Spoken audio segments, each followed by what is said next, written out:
Hello trainers, Ganeto here, and today we're diving into the season of Trick or Treat with the Halloween Cup. Halloween Cup will arrive to Go Battle League for 2 weeks. The first week though will be with Great League around, and the second week for the first time we're gonna have Halloween Cup on the Ultra League format. So with that in mind, we're gonna be able to analyze the top 3 recommendations that I have to showcase for you, so you can have the upper hand on your opponent for the very first starting battles of your Halloween Cup on Great League. So let's start off now with the very first team showcase.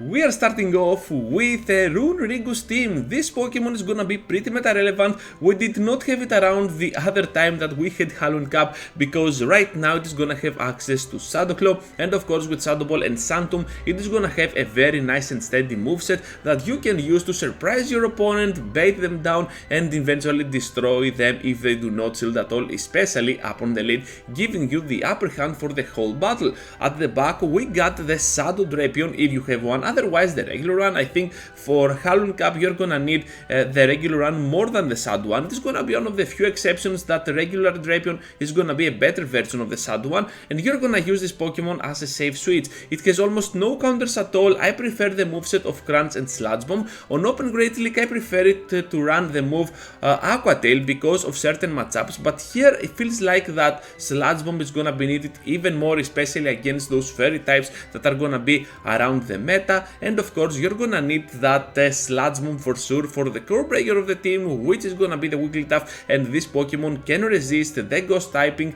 and also be pretty well with the offensive move Charm, able to melt down not only your Runerigus but also a very close matchup with Galvantula, which is gonna be one of the main elements for your team. And Galvantula, speaking of this Pokemon, it is gonna be a core breaker. It is gonna be able to destroy down the Toxapex, which is gonna be the top meta Pokemon for the meta, and also break down other key meta element Pokemon like Umbreon, like Frostlass, and of course the Mandibuzz, which we're gonna see in a while.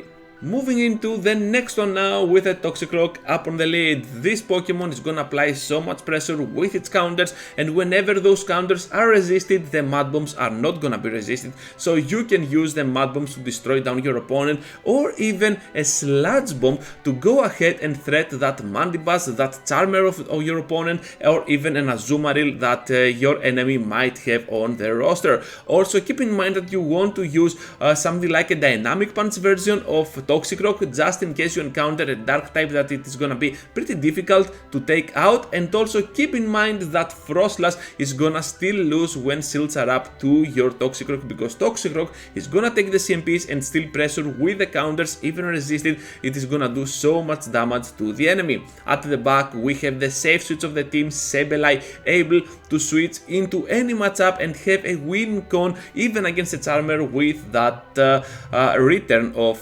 Sableye. You're gonna be in a very good spot most of the times, and you are not gonna need 100% one for Sableye. You need a rank 1 with Excels, but even if you do not have a rank 1 with Excels, just go with the regular one with the 100% one. You're gonna be just fine. Closer of the team, Crustle. This one is gonna prove to be one of the best closers of the game, able to completely farm down Frostlass, destroy down Mandibuzz, and have a very good matchup in total against a lot of things in the meta. Core breaker of the team, Runerigus. This one is gonna be a real troublemaker, a really nice troublemaker for your Toxicroak and Crustle, but Sableye can handle this threat if you can sacrifice Toxicroak at the start, if you encounter this Pokemon at the start at least. So now let's move forward into the final team showcase. And battlers, now we have the one and only Toxapex team, a team that is gonna prove to be one of the best that you can use on the entire Halloween Cup for Great League. So Toxapex leading the team with a fantastic moveset with Poison Jab, Brine, and Sludge Wave. Not a lot of ground types will exist in the meta, not a lot of Stunfisks are also gonna exist, so forget about this Pokemon at all. No Swamberts as well, so you do not have the usual counters that you're gonna see from go Battle Great League. So this Pokemon, this Toxapex, is gonna take the #1 spot for this year's Halloween Cup for Great League. At the back we have the Frostlass, which is gonna be the ultimate closer of Great League in total. You're gonna see that you're gonna be able to destroy down the enemy, especially if you can keep your shields for the end game. So you have two Pokemons like Mandibuzz and Toxapex, which can take the hits, absorb the hits, definitely take a shield or two out of the opponent, leaving the trails for Frostlass to completely destroy down the enemy with energy, with shields up, and you're gonna be on a very good spot, and that is gonna be the synergy for this team. Safe switch of the team, Mandibuzz. I really like this option. It can bait out something like a Charmer. It can destroy down the enemy if they do not have a clear answer to Mandibuzz.